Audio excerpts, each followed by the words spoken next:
Good afternoon, Jan. Michael, good morning. And you're not alone. Nope. No, Mr. Biscuits is Uh, feeling quite feisty this morning.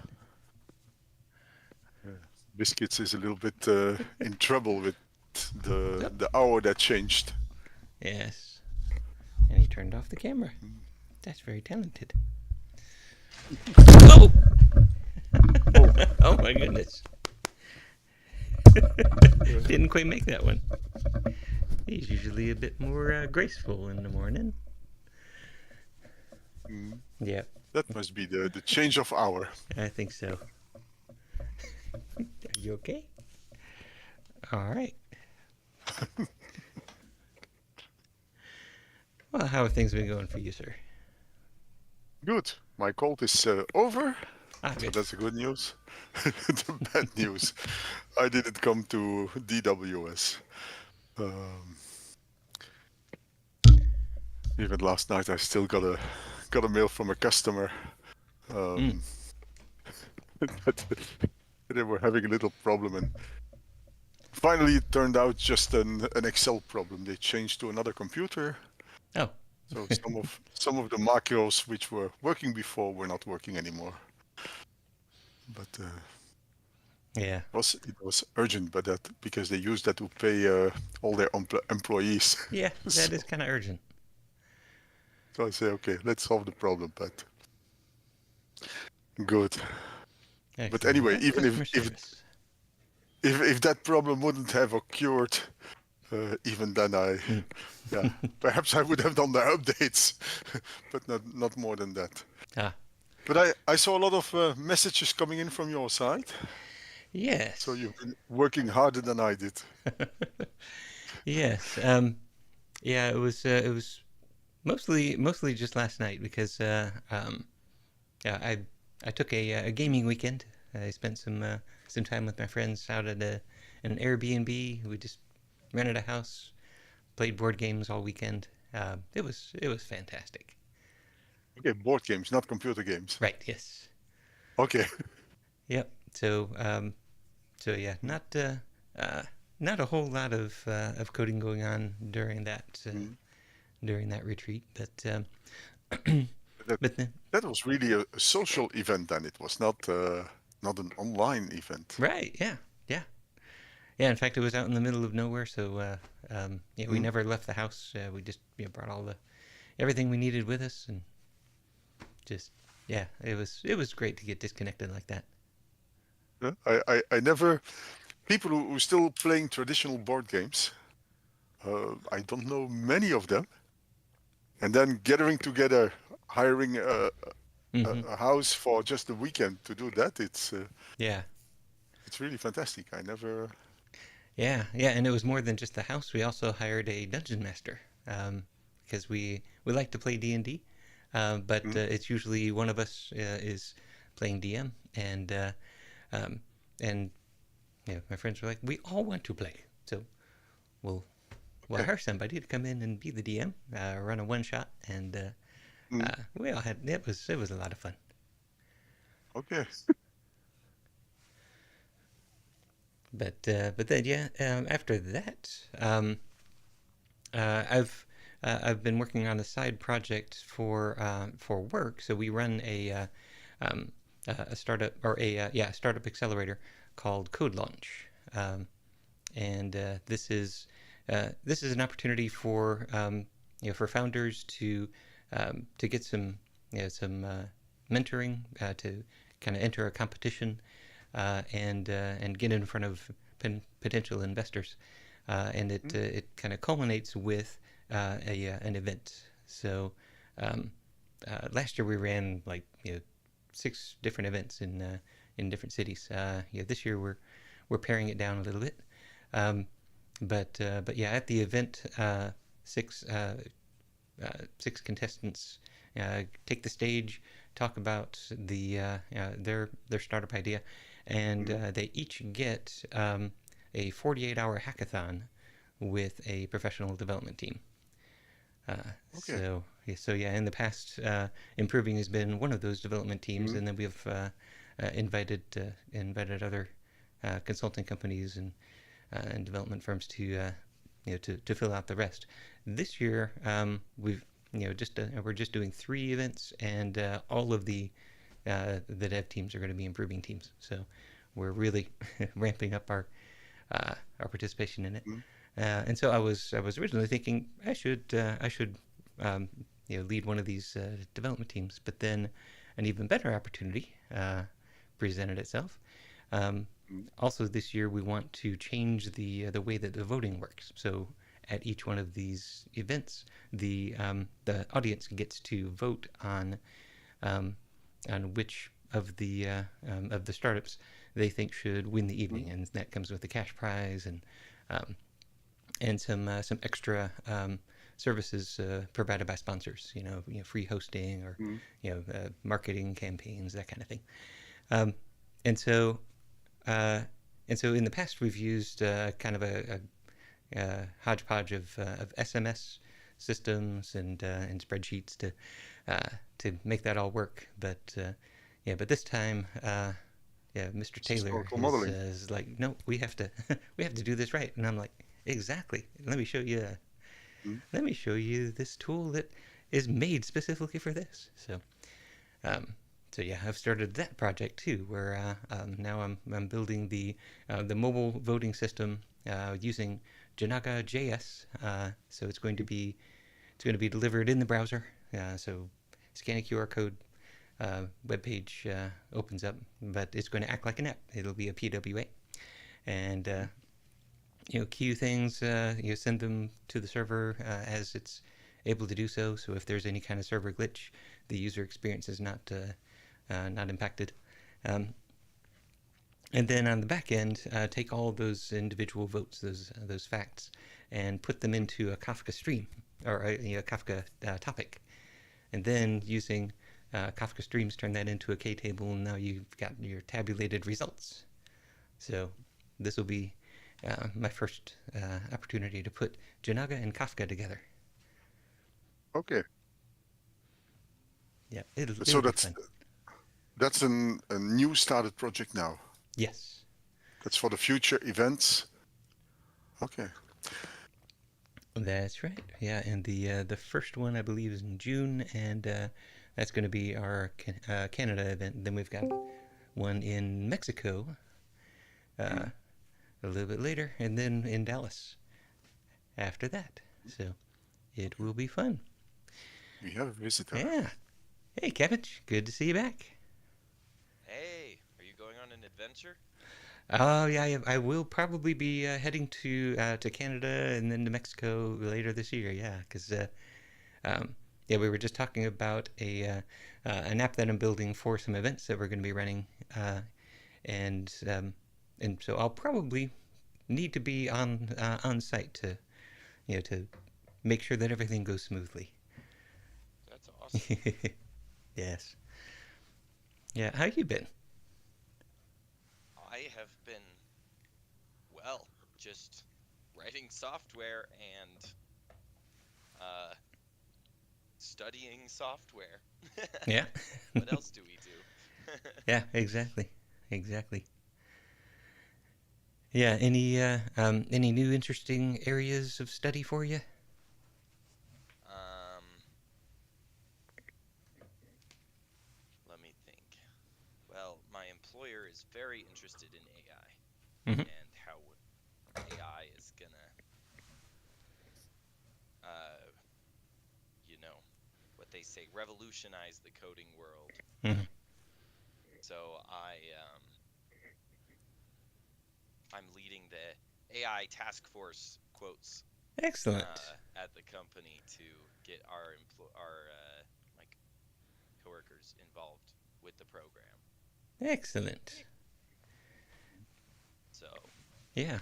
Yeah. So are you looking into things like retrieval augmented generation, so that you can take your company data and then um, converse with it using an AI?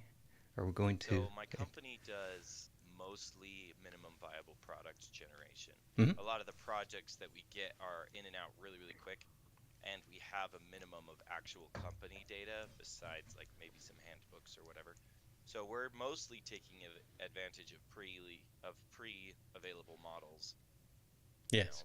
um, and just using the API to do like code completion, to spec out like a scaffold for something that's really simple and stuff like that. Um, we Nice. actually had a project we were working on that was synchronizing. Let's see, how much am I allowed to say here? It was synchronizing a bunch of different APIs with very similar data, and and then putting it into our database in a resolved state. And Hmm. I was telling my coworker, I'm like, this would really benefit from some immutable architecture. But it wasn't really my prerogative to pick the direction that they went. So he ended up building like some sort of, and it was the .NET framework too. So I'm like, there's already a library that you Uh-huh. could just It's right do it. there. But he ended up picking a different direction, or rather his own kind of shoot off version. It was semi-immutable. So we were definitely able to benefit a little bit from having those discussions. But Excellent. Yeah. Yeah, when I first started doing historical modeling, it was just to have discussions. It was just to talk about yeah, processes and how things evolve. And then it was, you know, not too much later, but a little bit later that I discovered, oh, this really helps with distributed systems. But then, yeah, mm, the whole, hey, maybe we can turn this into a runtime. That was further down the road. that's cool. Have you ever considered like, because one of the creations that I'm visualizing for my that I want to build on immutable architecture, it's been kind of stale, but it still incubates in my mind, has been a node-based knowledge management system. So you've got nodes, individual nodes representing a single point of data, and you can schematize these nodes and have data associated with a node schema, and so that you can have a single data point that represents many, many different types, quote unquote, of data um, in sort of like a knowledge management platform, similar to Roam Research or like Hmm. LogSec or Tana. Um, and I was like, this would be really cool, but now I have a graph on top of a graph on top of a SQL database. And so I'm like, I'm curious if you've ever explored like having like a purpose specific immutable like database layer, Hmm. so to speak, like something that's really, because I mean, I databases are way complicated. They're Yeah. outside my pay grade for what I know now, but I definitely think it's interesting. I'm like, I can't think of another way to do this and use immutable data model unless I create my node or my flexible architecture as the immutable Mm-hmm. like infrastructure itself. But I can't really do that because then I have to have the user managing like migrations. So I'm Oh yeah, like, yeah. Those are always the difficult part. Um, yeah. uh, yeah, I haven't explored that specific thing. I think the closest that I've gotten was for the correspondence framework, which was the precursor to Jinaga. Um, Mm, for correspondence, uh, I implemented a an on-disk data structure for the local data store. So rather than taking SQLite like I'm doing mm, now with Jinaga.net, I built first of all a B tree. So I implemented the B tree algorithm, in a file, so that you could quickly look up a fact by its hash, and then mm, I created um, uh, a bespoke data structure that was specifically optimized for finding ancestors and predecessors, um, mm. in a historical model. And so yeah, I called that yeah that was the historical tree, was that data structure. And so I built that into the correspondence framework. So I've since gotten a little bit wiser and said, people have built databases. We'll just use one of those. Um, Yeah. yeah, when when I need to optimize Janaga to make it as fast as possible, then at that point I'll say, okay, we can dump SQLite, we can dump Postgres, and we can customize that data structure. And so that would be specific to the runtime, but that wouldn't be specific to any problem domain that we're building on top of that runtime. So it sounds like you you are in that middle ground. So let's build a data structure that's specific to this particular um,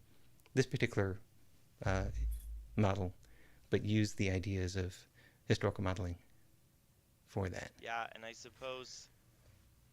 suppose with some reflection, like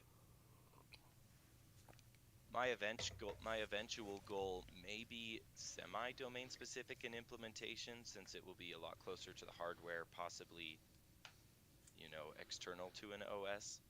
Um, but even in those cases, like I'm like, a database is just the fastest way to put and pull data from a storage unit. So I'm like, I think I'm just the two layers of abstraction is making my brain be like, can I flatten it? But maybe that's not, the best way to do that. So Mm-hmm.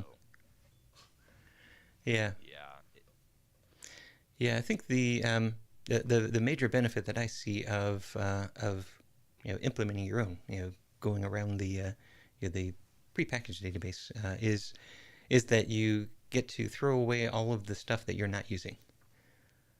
So so yeah, in Postgres, there's a whole lot of capability in Postgres that Jinaga.JS just does not use. Um, right. so um, so yeah, it could be a much smaller runtime. It could be of course a faster runtime. It's like, okay, even just eliminate those branches. We're not even going to take those paths.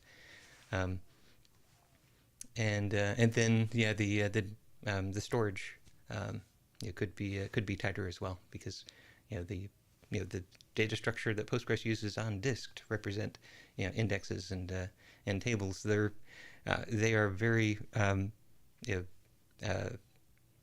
know, very general data structures. They support all of those Postgres features, but it's like I know I'm going to query it in exactly this way. So rather than Yeah. being able to support any index and then define these few indexes, it's like, let's build that way of walking the data right into the data structure. Mm, But that's a yeah, lot of that's work. so interesting. What was that last part? But that's a lot of work. Yeah, it really is. I feel like I need to have really great market proof Yeah, of my idea before I invested in something like this, like that. exactly. And the way to get market proof is to take something off the shelf and adapt it. Yeah, exactly. Which somebody smart already made an immutable architecture model that's readily available off the shelf. So, Yeah. Well, that's okay. Yeah. As much as I want to promote Jinaga and I want to see that used as the runtime, um, yeah, I'm also really excited about other research in this area. Um, so the book is primarily an exploration of the space, not a tutorial on Jinaga. Um, in fact, um, yeah, I tried to keep the Janaga references out of the book to a high degree, um, but um, but yeah, Jan and other friends convinced me. You know what? There's something special here. You need to talk about this. So okay, I'll go ahead and mention it a little bit more. yeah, well, definitely seeing the implementation was helpful for me after Mm-hmm. reading the book. Um, so like being able to read through that. I also didn't know you had like 6 websites. Oh, It took me a while to be like, look at all these websites you've yeah. got. That is how Jan and I first met. So yeah, he was researching these data structures for synchronizing applications, and kept coming across different websites. So like, hey, that's the same guy. Hey, what? So then he reached out to me and he said, I've got this list of all these things. Can you put them in one place? Yeah, I was just looking for that article on correspondence with that data structure, but I couldn't find it immediately. I still That's have a so lot of funny. them. Yeah. Yeah. Mm. Yeah, that was probably on qedcode.com, which I moved that from one host to another and tried to get all the content over. I don't think I succeeded in that, so maybe some of those articles are lost. Uh, but yeah, yeah, too many places. If you want them, tell me, and I should still have a copy somewhere. Hmm. Um, What does QED stand for? Oh, quod erat demonstratum. It is the Latin phrase that you use at the end of a proof. So that which was to be demonstrated. So you start with hey, this statement is true, and I'll prove it, and then you go through the steps, and at the end you say, and therefore this statement, QED. That's cool. Yep. So I was like, I want all of my code to be a proof. So QED code. That was the brand. Well, I think you succeeded in that. Yeah, yeah. The QED code brand goes beyond the historical modeling work. In fact, that idea, I think, really the first true QED code that even before I came up with that brand um, was the update controls framework, which later became Assisticant.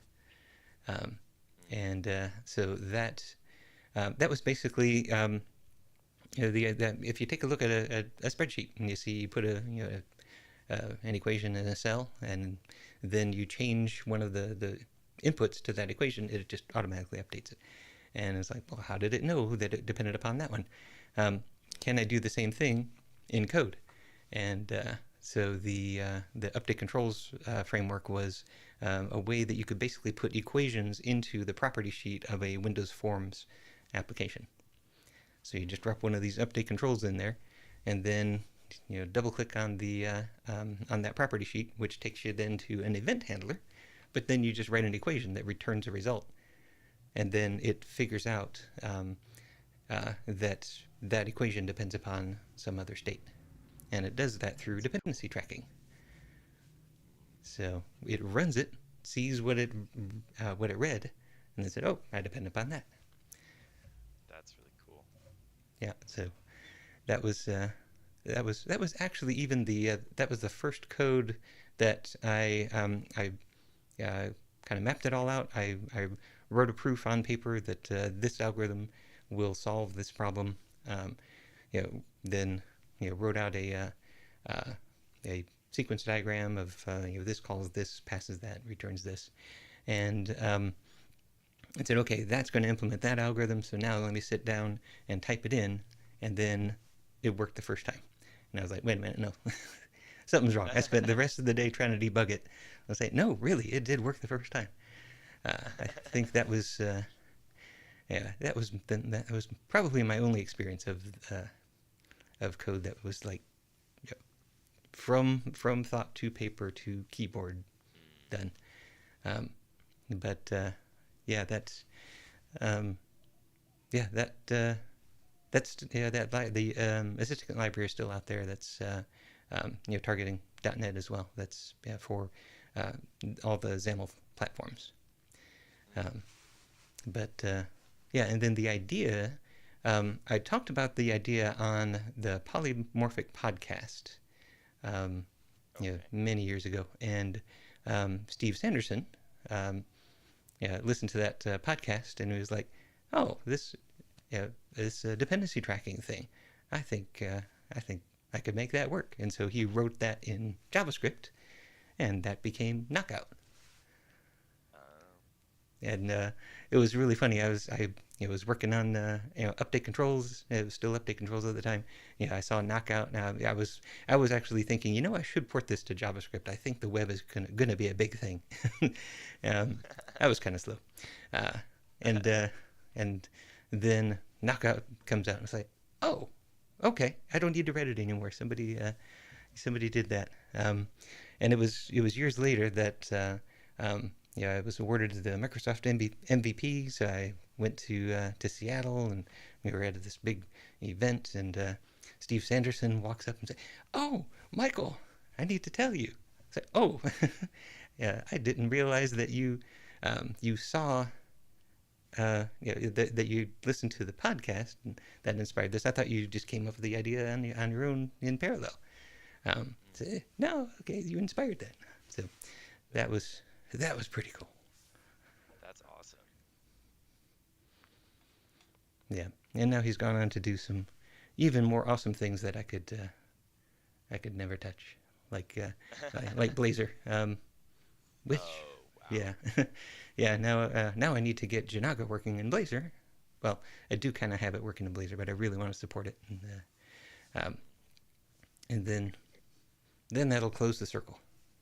It's like, aha, I built on top of your thing now. That's awesome. I'm curious if you've ever considered using like an immutable language on top of your immutable data structure, like Haskell or Oh, something like that. yeah. In fact, there is uh, an issue that somebody posted last year on Jinaga.net about F sharp, and I was like, yeah, this seems like it should just work. But yeah, I started playing around with it, and it looks like F Sharp's link support is yeah, they've got an idea of where they want it to be, but it goes down one level and then it breaks. It turns into something different, and it's like, well, so I could get just a very simple specification working, but then the next level, just like an existential condition or a projection, it then gives you back something different. Uh, yeah, hard to explain what the switch was, but yeah, I remember then searching on different F sharp forums, and yeah, people are like, yeah, we need to fix this in the language. So I was pushing down that path, seeing if I could get specifications to work in F sharp, and it was just not getting there. So, but yeah, I think that would be a perfect fit. Yeah, that's interesting, especially well, so like for my project, I'm like I say, it's a little bit lower level, so I'm like looking at an end result in like Rust is kind of what I was thinking. Um, but obviously I'm building out my domain in the frameworks you've already built because the language is the same between whatever framework implements it, right? Like Mm-hmm. you got the same concepts and then you're just applying them somewhere different. Um, and I was like, man, it'd be really cool to build this in Haskell. Like it's already, immutable. Like this would be, and I wanted to learn Haskell anyways, but I'm like, Haskell just struggles to Mm. compile to anything but, a web server. It's an academic language. And I was like, Mm-hmm. well, some people say that Rust is like an evolution of Haskell that's usable. Like it compiles everywhere. It has other things if you need them, but it does have immutable like undercurrents. And I'm like, so even if I did do it in Haskell, it'd probably be more academic because even though there's people that have gotten Haskell working on many platforms, Mm-hmm. I always hear it's a pain in the neck. So Mm. Yeah. Hmm. Yeah. Yeah. Rust definitely is one that I want to support. Uh, yeah. Yeah. I do love Haskell. So it's it's I've heard it described as every Haskell program is correct because it's so hard to write an incorrect one. Um, so uh, so yeah, I think that would be a great platform for it. But yeah, you're right. Go and Rust. Uh, those are much more accessible languages. So I definitely want to support those languages for application development. I also think that um, Rust would make um, a good language to rewrite the replicator in. So mm, probably around that same time that I decided to get crazy and build my own data structures again. Um, I'll just rewrite it in Rust, and then I'll be able to hold it up against Kafka and say, "Yep, it's on par." mm. Well, and that's actually very much where I'm headed is kind of like a Rust implementation. So, I mean, that'll be interesting to see if we end up there at the same time because like um I foresee a lot of data moving over data moving over data. And Hmm. so I'm like, I want the performance and the hardware accessibility of it. And I think another thing that's interesting that I've seen with Rust is like the macros enable like a domain specific language, like you can see in Dioxys. Do you know about I Dioxys? don't. So it's a cross-platform framework that builds off of a web view, but it uses Rust to generate the web view.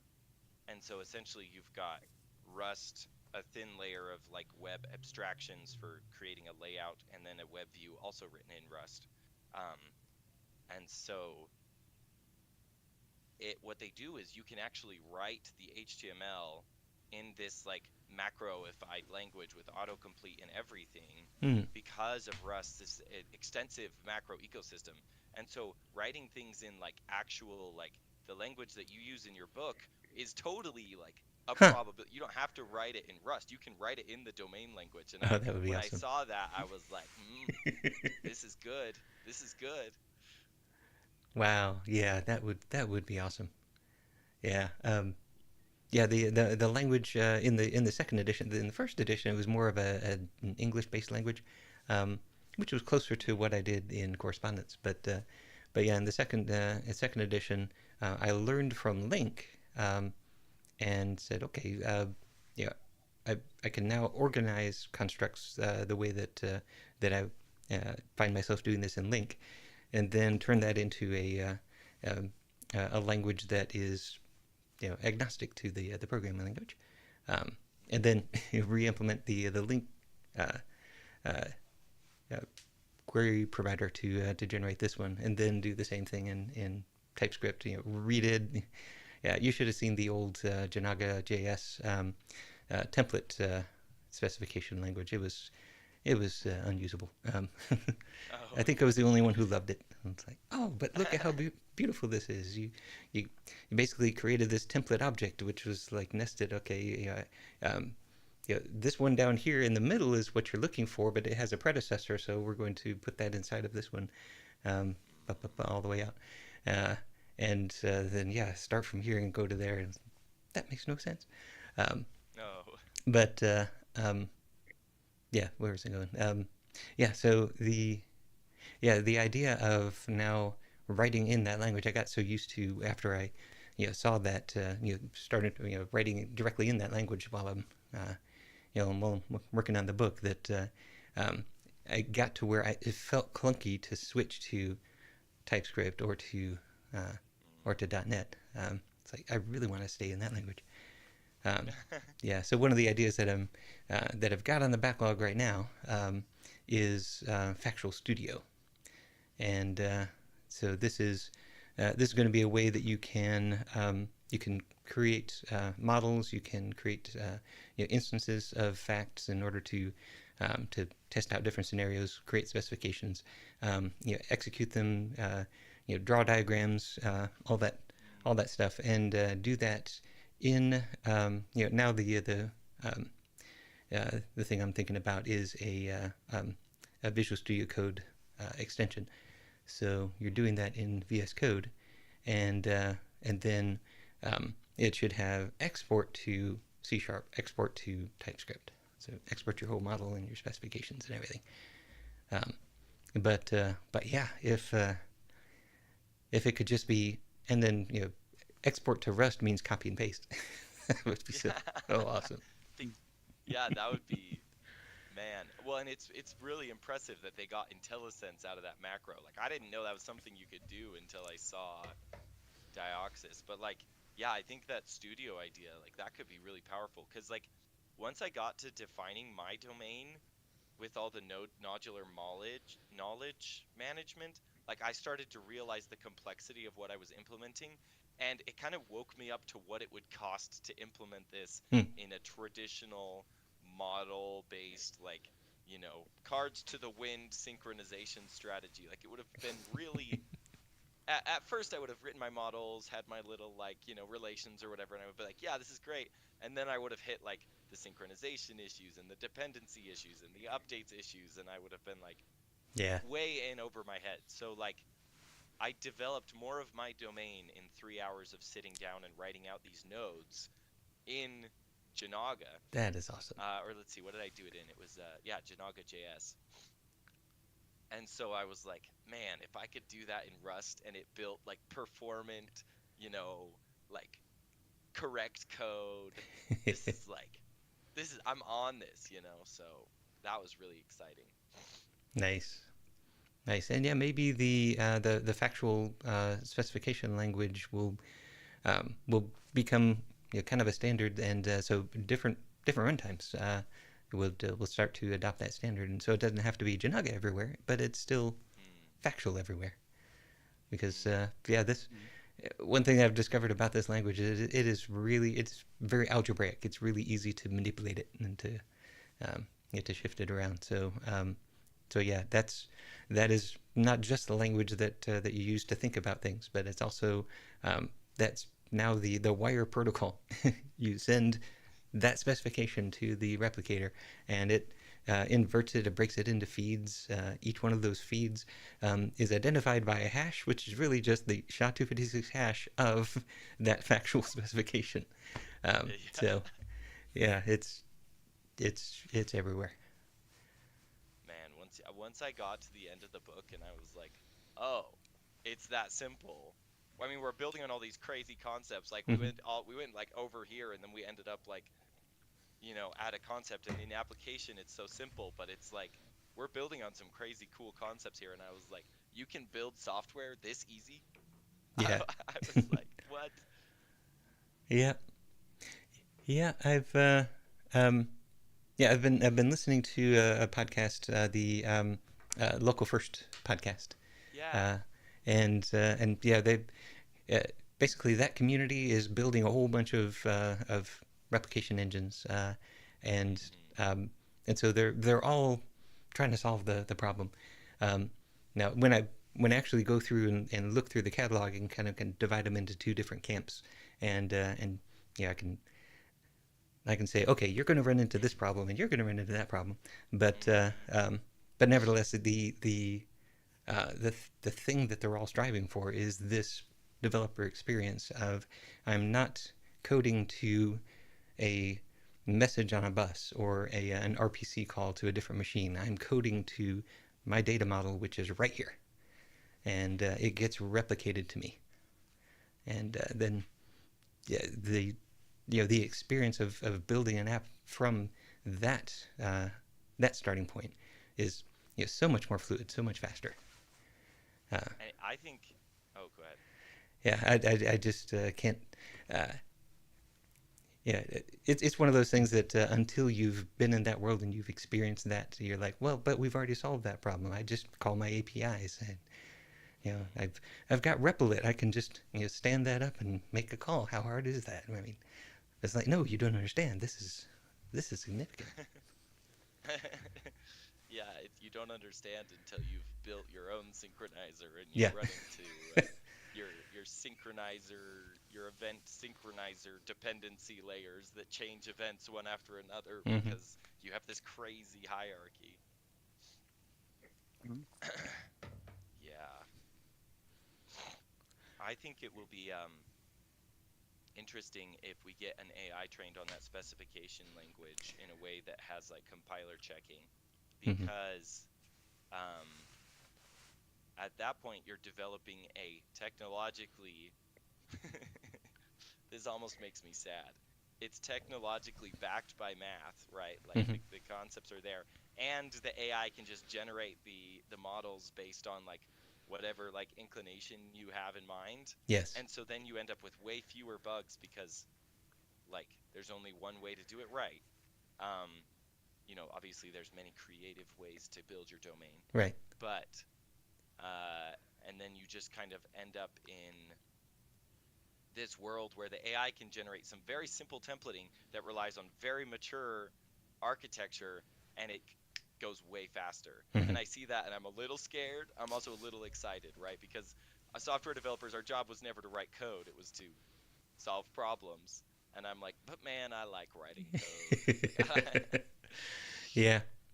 Yeah. I'm I'm surprised by the first of all, the effectiveness of these AI coding models. They are doing some things that just seem really surprising. But then at the same time, um, when I we had an example, I think, on the last week's stream. Let's sit down and actually try to get this agent model to do a thing, and it gets off on a side street, and it's just like going over there now, and it's like, no, wait, come back. The answer's not over there. And it has no idea. It's just searching a problem space and say, let me search over here. Um, and yet, so our intuition uh, keeps us on the right path. But then, like you said, math also keeps us on the right path. So yeah, I agree with you that being able to put that user interface on top of a thing that is provably correct. Um, I think that really democratizes the ability to create applications. I mean, right now True. we're starting to see the emergence of vibe coding. So, you know, Yeah. people who don't have programming skills are still able to create programs. Now they're buggy as heck, but Yeah. it's a vision of that some human being had, and now it's on the screen, and they get that same elation that we do, and they're like, I have a vision, I type some code, I go through the headache of debugging it, and then I see a thing on the screen, and it's like, yes, I did that. So I am all for everybody should have that experience, um, Mm. and yeah, if they can have that experience in a much more reliable way, then uh, that's that's fantastic. Because yeah, a large part of my job as a consultant is translating somebody else's intent into um, uh, instructions, not just for a computer, instructions for a development team. So talking to to the stakeholders, and to the business analysts and the product owners, and they're first of all trying to understand their own vision. Um, that's one place where I think historical modeling really helps. Let's put your vision on the wall and draw some arrows. Um, but then being able to translate that vision into a set of stories, of increments that will eventually lead to that vision. Um, that's a skill in and of itself. Um, I've found that a lot of people who are in the business of being a product owner, or being a business analyst, they still struggle to put their the increments into the correct order. It's like, this one is going to be easy, but that one depends upon this one. Let's stack them up this way. Let's say, well, I want that. That one's most important. Well, that one's Yeah. going to be that one's going to be 3 months to deliver. Let's work our way up there. Um, Hmm. so um, so yeah, I think that I think that more people are going to be able to experience this. Um, that we will still have the need for people to understand how to construct a project, but the starting point will be different. Now it won't be one person who had an idea and then created an Excel spreadsheet and then said, "Well, this thing's wonky, but it kind of does what I want. Can you make an app out of this?" Um, it'll be somebody who's actually vibe coded up a reliable distributed system, and it's like, Hmm. "Hey, this kind of works. Can you make it work better?" And people will be like, "What were all those software developers doing, taking our millions and running away with all these architecture concerns? Those silly people. Now we just have AI, right? Mm-hmm. You know, I forgot the name of the language you're using. The historical modeling language. Mm-hmm. Yeah, the factual. Yeah. Um, Yeah, factual. yeah, and it's also really so we've built all of this training data essentially on Stack Overflow, um, by solving all sorts of little low level problems, and so currently the AI, when you're vibe coding, is putting those little tiny pieces together. So, oh, okay, you want to to build this this to do application in HTML. Okay, so I'm going to find some code that knows how to write to indexed DB, and I'm going to find some code that knows how to talk to REST endpoint, and put all these little things together, and then kind of hook them up, versus something that can take your intent and turn it into a historical model and some factual specifications. It's like, that's a much smaller leap, and then it can be completely automated from there. So yeah, I think I think the fact that we are seeing at least some success in AI using the low-level stuff and getting something right, that means, well, once we give it the easy problem, of course it's just going to knock it out of the park.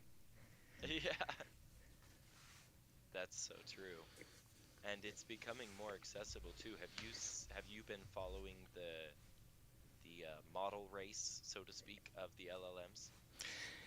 Yeah, I subscribe to several different ones so that I can jump back and forth, and so yeah, I've got OpenAI is the only one that I have the monthly subscription in addition to the API key, because I like to use their interface nice and fast. But yeah, for Grok and for Claude, and I've got API keys for all of them, so I can just plug them into anything LLM, and say, okay, I want to use that model. Well, have I got something for you then? Have Yeah. you heard of OpenRouter? No. So it's basically one API key, and they just subscribe to all of the providers of Ah. AI, and you just change it on your AI or on your consuming side which AI you want to consume. And they also have an availability guarantee. Well, they'll pick whichever provider of the LLM has the greatest uptime and the lowest cost at the time when you send the request. So I recommend it.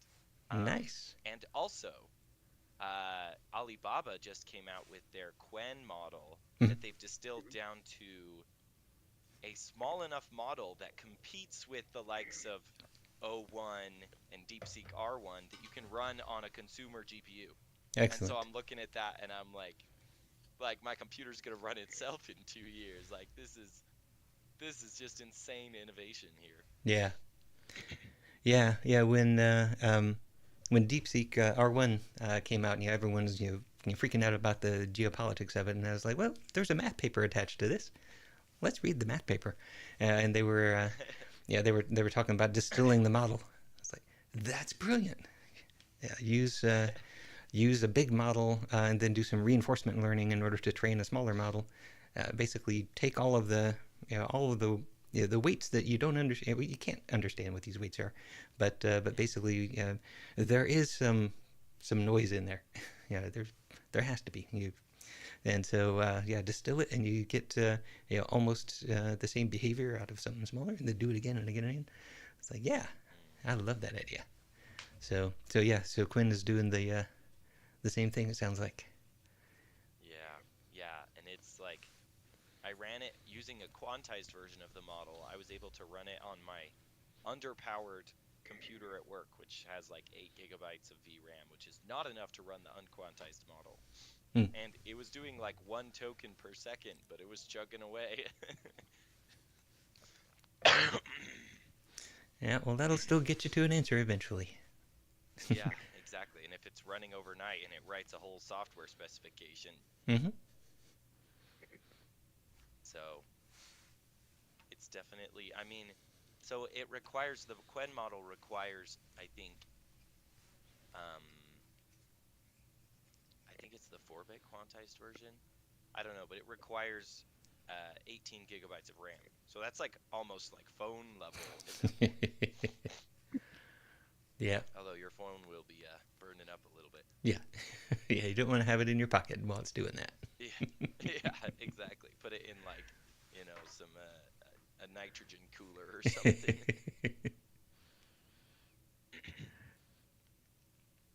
Oh, yeah. Cool. Yeah, just checking the time. Goodness. Yeah. Oh, only 10 minutes left. Yeah. But I did want to also give a kind of an update of what ultimately I compressed into just last night, which LLMs were essential in making this possible. So yeah, on the university application, in that demo, so uh, we've got it to the point now where we've got a whole bunch of observability. This Docker Compose thing brings a replicator, a fire hose application, and then something that's going to consume some facts, and then a bunch of observability around it. And yeah, if you turn on the fire hose, then you get a whole bunch of uniqueness constraint violations. So that's the thing that I'm focusing on with that with the replicator. So I had started down the path of putting a mutex around that part of the replicator. So it's like, okay, rather than let Postgres handle this, let's just put something in front of it so that Postgres only sees one at a time. And something was wrong with that code. It deadlocked pretty quickly. So I was like, okay, let's hold off on that for a little bit. But then I was trying to think, why does it get into this state? And so ultimately the why is what the fire hose is doing is it's creating this this graph of offerings for courses. So you've got the offering for the course, but then the offering is at a certain location. So what room and building is it going to be in? It's going to be at a certain time, so the day and the time, and it's going to be offered by a certain instructor. So the instructor with the reference up to the actual instructor fact. So you've got these three successors of the offering, and the firehose code is saying, okay, here's a new offering at this time, this location, that instructor. So here's this graph of 4 facts that I want to add to the replicator. And so it calls await j.fact for 4 times. And then what the Jinaga.net code was doing is, as soon as it received j.fact, it would save that locally, put it into its queue, and then kick off a background thread to process the queue.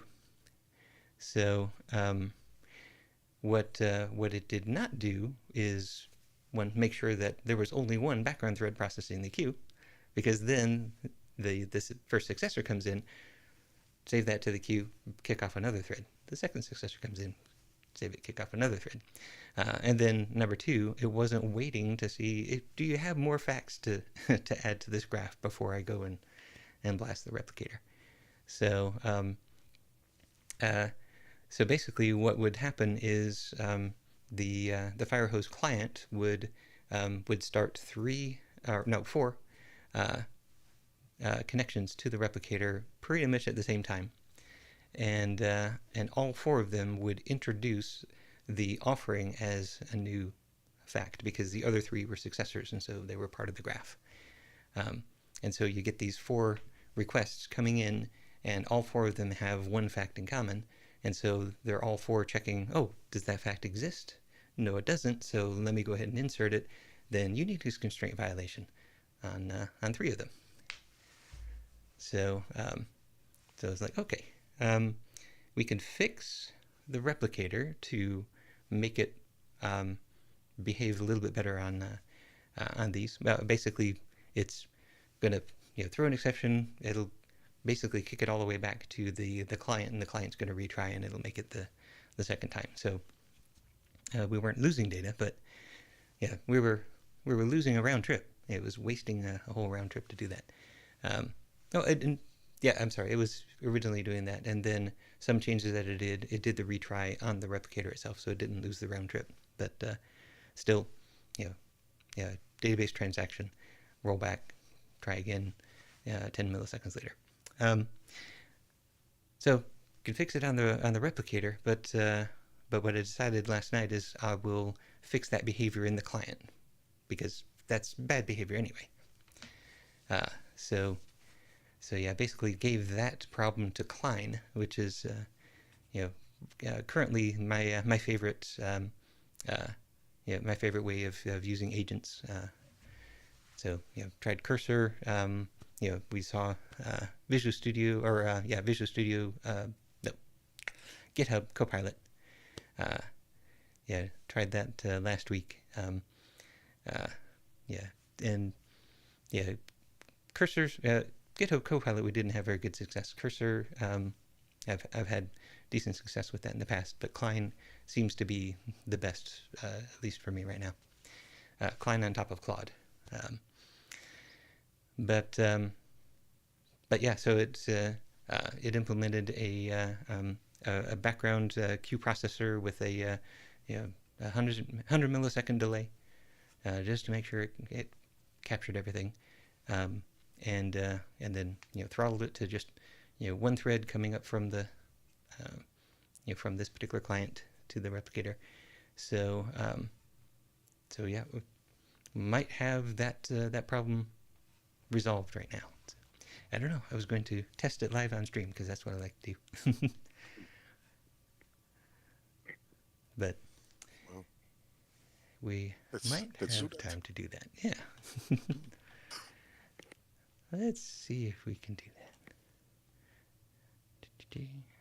There's the screen. Okay, so now let's see if I can find. I'm looking for a good.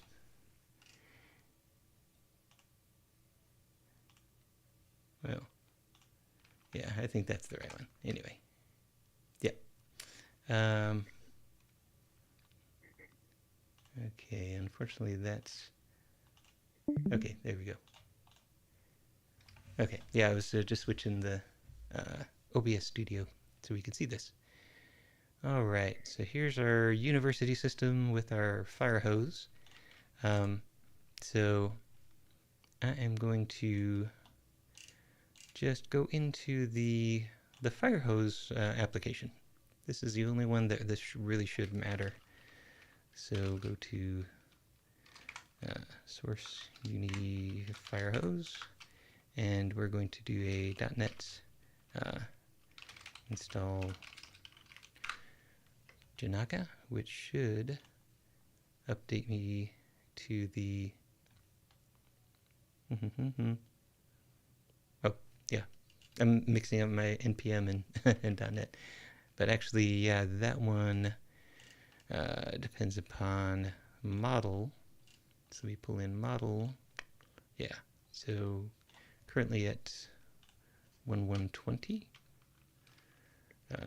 I'm not sure what package it ended up, or version it ended up on. So let's go back to uni model and .NET add package Jinaga. Okay, 1124. So that should give us the latest version, which if I go back to the Firehose application, so here's my Jinaga SQLite client create, and just to be safe, I'll come over here to university. This is Firehose, yeah, and .NET add package Jinaga SQL Jinaga.store.SQLite.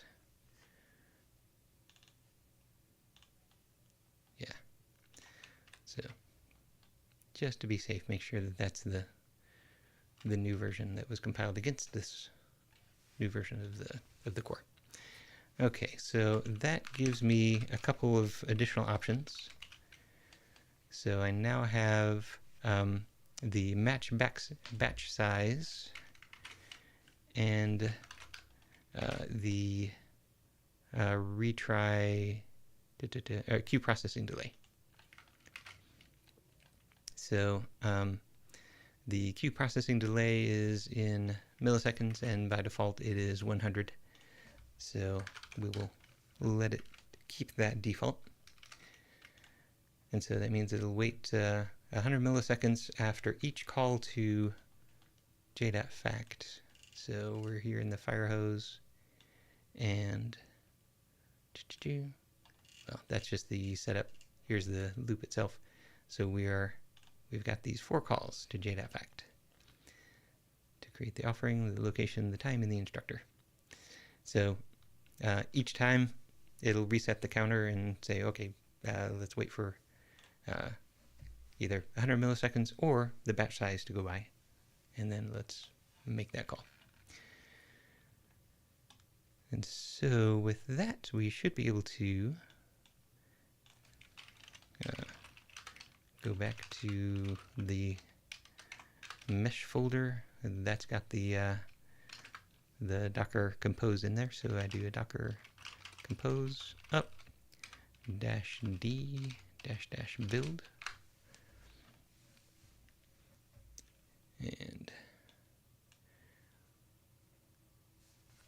it's also pulling it's pulling the Microsoft .NET SDK. So there must have been an update there.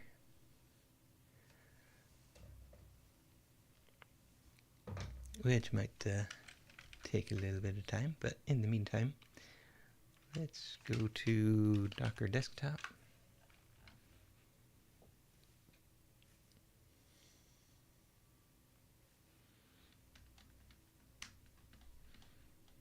Where's Docker Desktop? There it comes. Okay.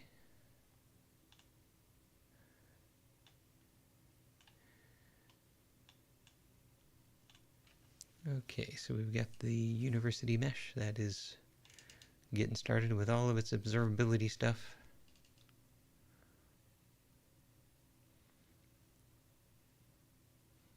Okay, it is now lit up.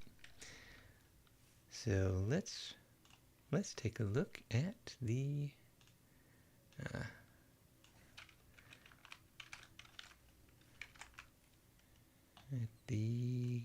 graphs. Oops. Not that one. That one. Doop.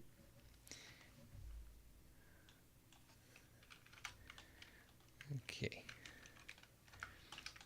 So admin, and that password is just fine. Don't worry about it.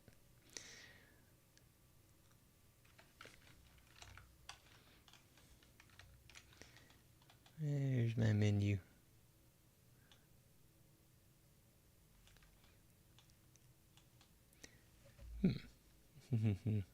Yeah, not sure where my menu went, but so we should already have. There it is. There's the menu. So let's see if we've got. Yeah, we've got Grafana attached to Prometheus. So we are seeing some stuff. Go down to 15 minutes and auto refresh. Okay, so now let's start up the fire hose. Oh, these failed to start. Why is that? Missing method. Oh, okay, so the importer and the indexer, those are the two that I did not update the SQLite client. So that was a necessary step. Okay. So I should be able to .NET add and then go to source university indexer package Jinaga store SQLite.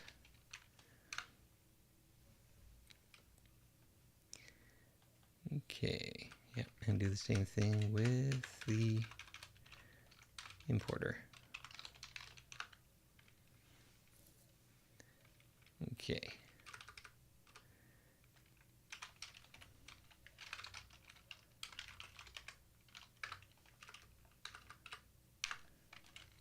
All right, so now rebuild those things,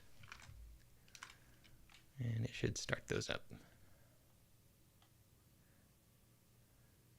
Oh no, they fell. Well, fortunately that's not absolutely necessary. We can figure that out later. It's the fire hose that matters.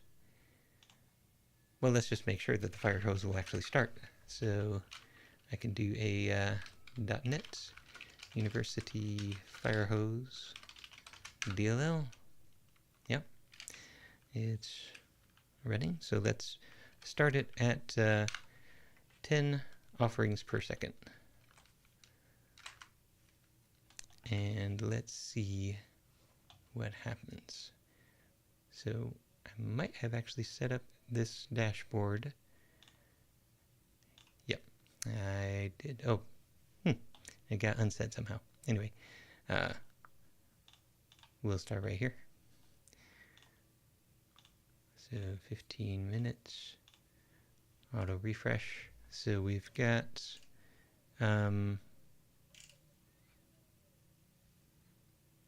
yeah, I'm not seeing the metrics that I'm expecting to see. Let's take a look at logs. All right, so here's the fire hose logging out that it's creating offerings, taking about 100 milliseconds to do so.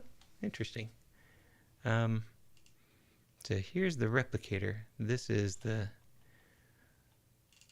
one that was giving us a whole bunch of uniqueness constraint violations. And it looks like, yeah, no errors, no warnings, except of course for the anonymous access thing. But I'm also not seeing any activity.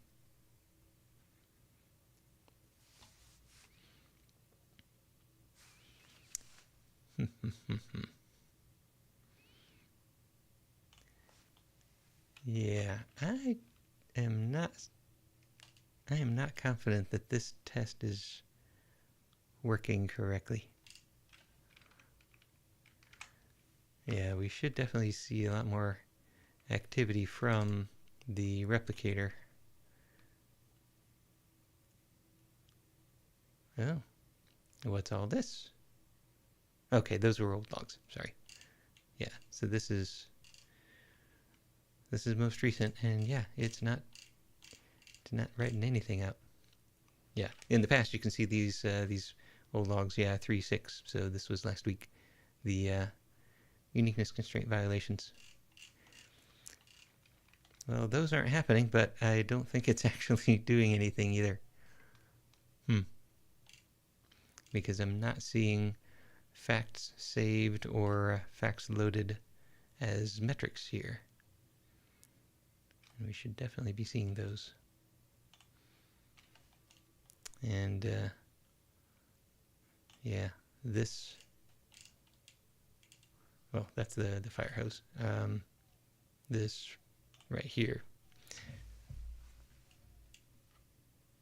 Why did it switch to fire hose? I said replicator.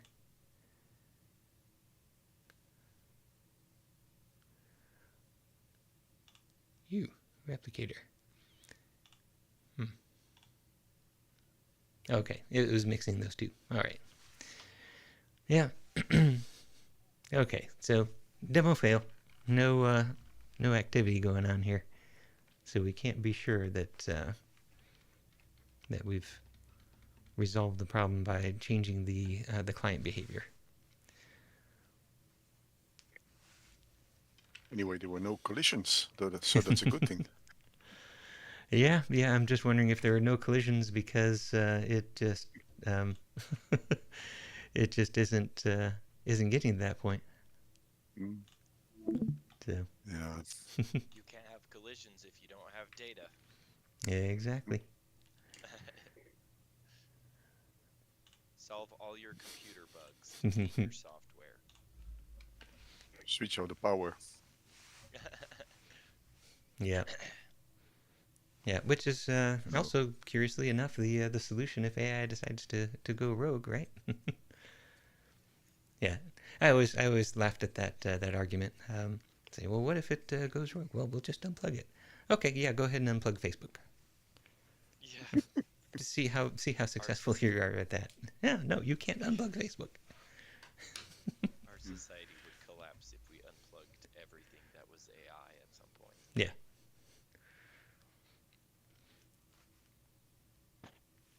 Yeah. Okay. Well, still work to be Let's done try there. it next week then. Yes. Let's try it next week. Yes. Yeah. And next week I'll actually have tested it first before coming to the stream. But it's always so much more fun to do it this way. It's like, yeah, I got the unit test working. Ship it. Let's publish that to the marketplace. And then most of the time, let's run it. And most of the time, you succeed in giving demos. So, or at the very least, making them entertaining. I hope. mm-hmm. Good. Then see you next week. Indeed. Yeah. Michael, Thanks, Cabbage. Cabbage. See you next week. See you later. Okay. Bye-bye. Bye.